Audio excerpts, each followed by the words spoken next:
Segundo bloque aquí en Bajo la Lupa de Gade. Seguimos con Carlos Balmaceda y el honor y el placer de tenerlo entre nosotros.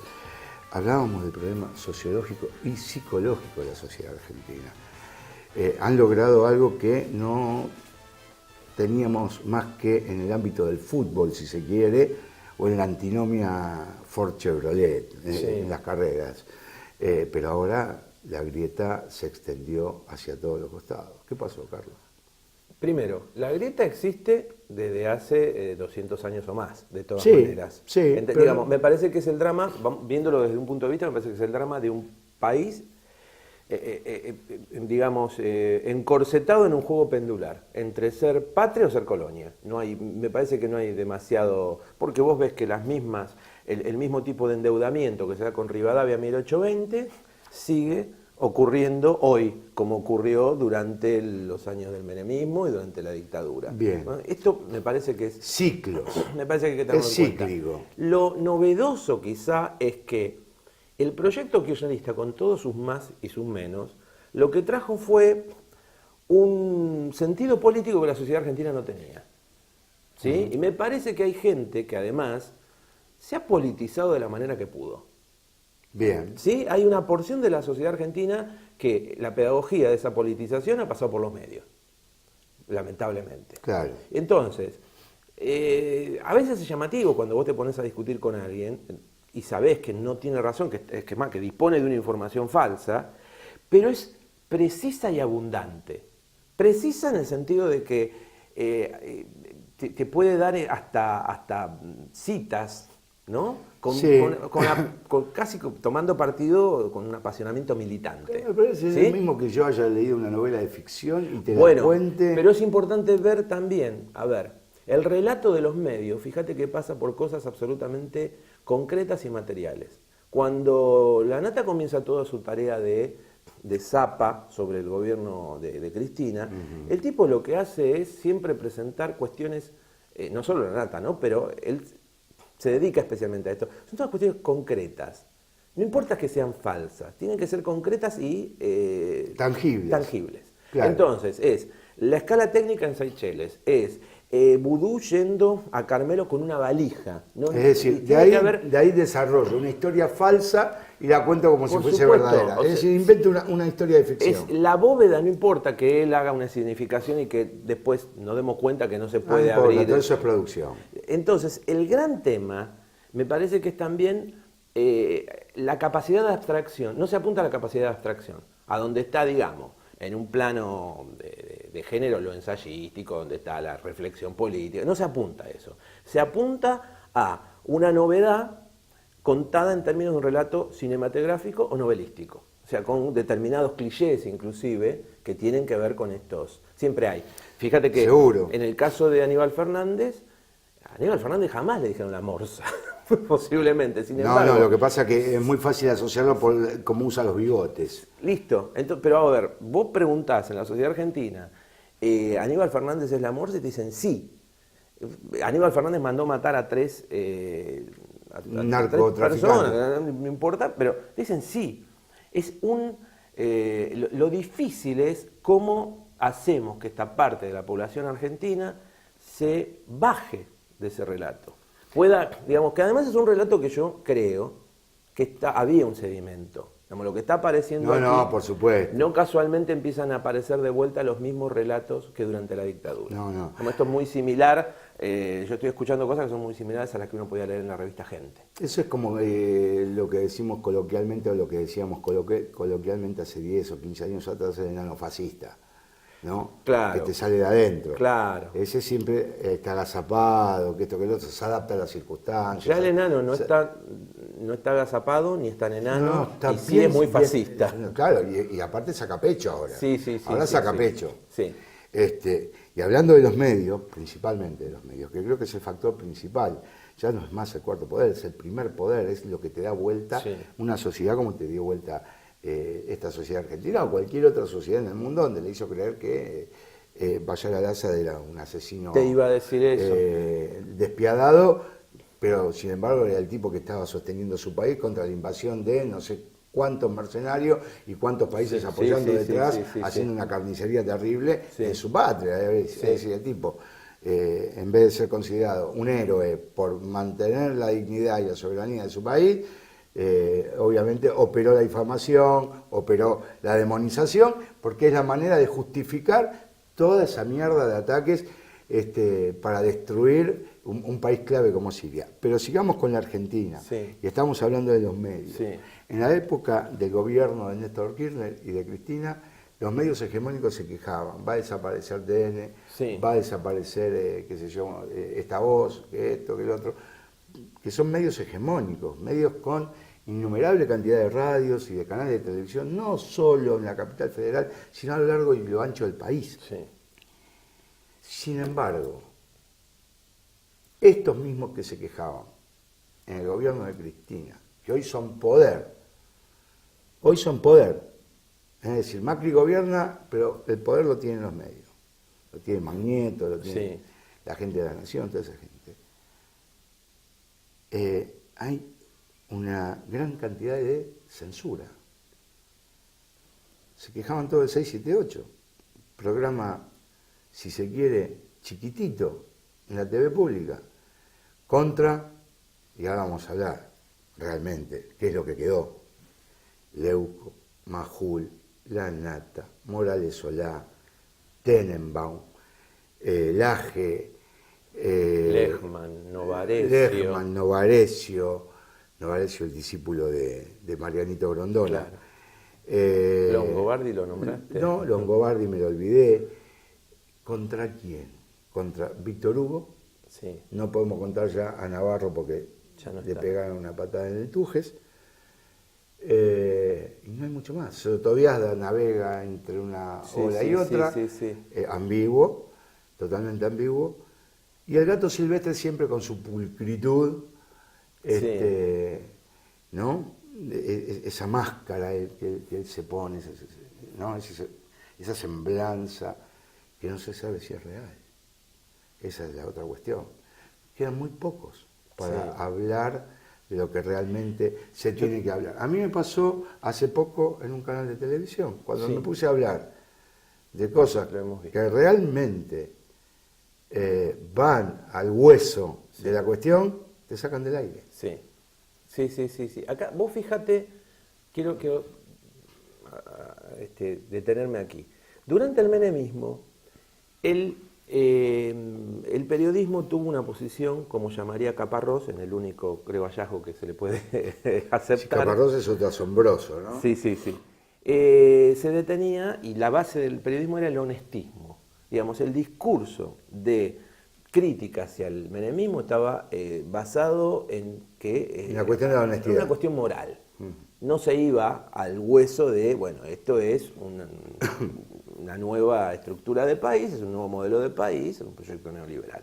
Se detenía ahí. No casualmente, el proyecto que gana, que digamos, sigue al menemismo, es un menemismo que mantiene el 1 a 1, más o menos mantiene lo mismo. Sí, un menemismo que llega en realidad con otro discurso, llega con un discurso peronista. Con un discurso moral. Me estoy refiriendo a De la Rúa, ¿eh? Me estoy refiriendo a De la Rúa yo. Vos fíjate que okay. no es casual que llegue De la Rúa, que el discurso era, mantenemos el 1 a 1, pero vamos a ser morales. Claro. Pero no vamos a lo ser mismo corruptos. que dice este gobierno. Entonces, ese es el gran tema. Lo curioso es que al menos ese periodismo de los 90 desplegaba toda una batería de críticas contra el menemismo que apuntaban a esa cosa mucho más superficial. Pero estaban apuntando a eso. Ahora es todo un bloque enorme de prensa que está directamente soportando a este gobierno, le está dando todos los argumentos discursivos, todos los espacios para que además hablen sus dirigentes, sus referentes, y no hay crítica de esto. O sea, aquella sociedad argentina de los 90 lo que tenía al menos era, en el periodismo, una mínima conciencia crítica sostenida en la moral. Yo creo que se sostenía un poco todavía el espíritu periodístico. También. Que se perdió totalmente. También, pero ¿no? vos pensás en un Leuco. Leuco, digamos, era se podía decir que era un crítico del menemismo. Sí. Desde ese estilo y desde ese punto de vista. Sí. Majul, creo que en el año 92, publica Los dueños de la Argentina. Sí. Majul sabía, podía, digamos, sentarse y le daba la cara para decir, la Argentina hay determinados capitanes de la industria, determinada gente que, todavía que conservaba... ha tomado como rehén al Estado y que son los verdaderos dueños del poder. Yo en realidad lo que veo es la reconversión, ¿verdad? Es decir, creo que muchos periodistas lo que han hecho es tomar un camino u otro. O el camino de la honestidad en la profesión, de hacer honor a la profesión, al oficio, ¿no? Sí. El oficio que fue creado precisamente con la intención de informar con la verdad, de que el pueblo sepa qué está pasando, o rendirse ante el billete. Sí. Y la mayoría optó por rendirse ante el billete, Sí. porque si hablamos en términos políticos, podés disentir, te lo otorgo, podés criticar, te lo otorgo, pero no mentir. Sí. No ser parte de operaciones mediáticas. Sí. Román Lesman todavía quiere hablar cuando fue partícipe del soborno a Tejeldín, Sí, en el tema AMIA. Sí, Román Lesman tiene que estar siendo juzgado por claro, encubrimiento, claro. al igual que Beraja, Claro. que Galeano, que Menem, que Anchésar y Alzorrey y todos esos que están. Román Lesman no tiene cara. Claro. Este, Pero vos fijate, insisto con los 90. y hay una continuidad también ahí también, ¿no? Salvo Majul, Sí, los demás pertenecen a una determinada línea, sí. ¿no? Sotoviada, Tenenbaum, Leukowicz, Mauricio Goldfarb, Mauro Viale, Sí. Jonathan Viale, Jonathan Goldfarb. Sí. Y así podemos seguir teniendo una larga Sí, lista. cuidado igual, cuidado Claro, con sí. la mención a determinados apellidos que ya sabemos que comienza entonces el monitoreo. monitoreo. A mí me tiene, te digo, a mí particularmente me tiene sin cuidado. Sí. Porque a mí me tiene totalmente monitoreado. Sí. De hecho, la persona que me eyecta de Crónica TV se llama Ariel Omar Said, es un israelí argentino, muy cercano a Rolando Graña, vinculado a los servicios israelíes, un tipo que tiene una productora y también tiene una agencia de seguridad. Ese es otro gran tema, ¿no? Claro. Ese es otro gran tema que Claro. quería de todas maneras terminar con el tema del...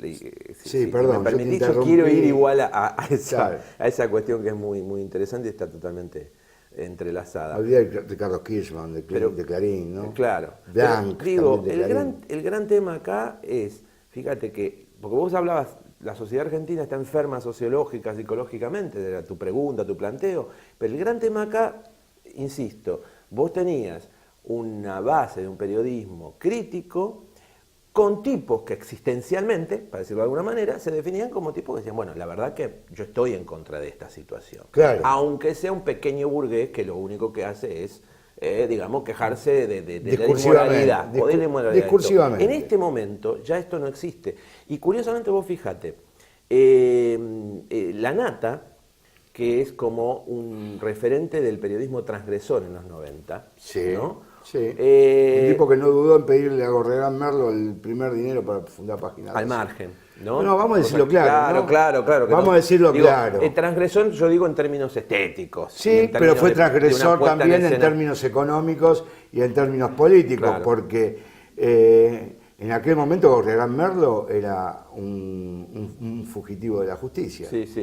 ¿No? Sí, claro. Bueno, Igual, la referencia es en ese momento La Nata era un periodista crítico del menemismo. sí. ¿Sí? Y era un Totalmente. tipo que además jamás hubiera dicho me tienen harto con la dictadura, jamás Claro, lo hubiera no, dicho. no.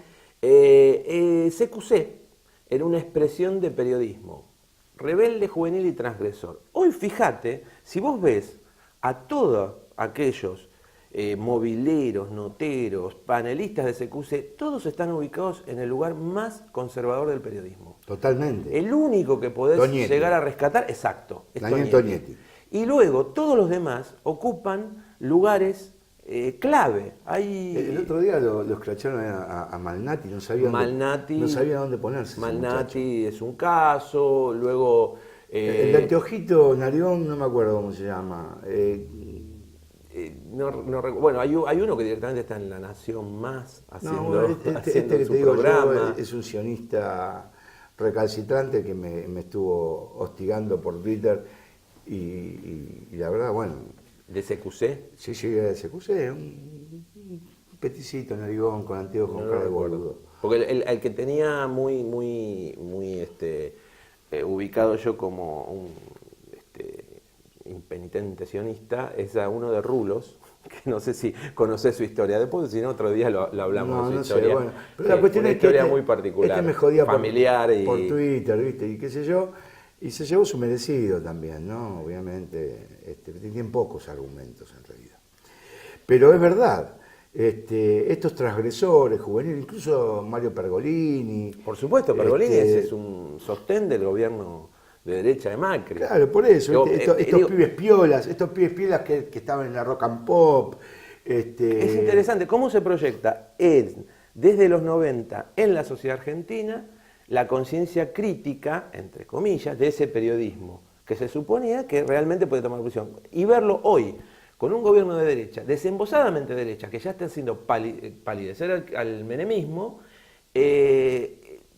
todos directamente en una posición favorable, Sí, una posición totalmente acrítica, Lo que pasa cuando no es propagandística. Esos chicos piolas, esos chicos este cool régimen. de los 90, ¿no? Los que marcaban tendencia, los que nos parecían súper geniales, resulta que se aburguesaron y se fueron al nicho que más les conviene, Sí. que es el nicho de la guita. Sí. No es el nicho de la contemplación. Aparte eran muy burlones, siempre gastaban a la gente.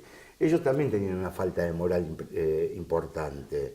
Lo que pasa es que en aquel momento, en la faceta graciosa, en la faceta de chiste, de joda, por así decirlo, pasaba desapercibida. Pero dentro de su ser, algo podrido había. Ese porque es otro aspecto. eran muy jodidos en ese sentido. Ahora seguimos en el tercer bloque, Carlos. Está muy interesante la charla. Estamos hablando con Carlos Balmaceda de la actualidad del país, de cuestiones psicológicas, sociológicas, políticas, mediáticas. Estamos desmenuzando la Argentina, esta Argentina que merece ser desmenuzada, pero no partida, ojo. Ahora venimos en el tercer bloque.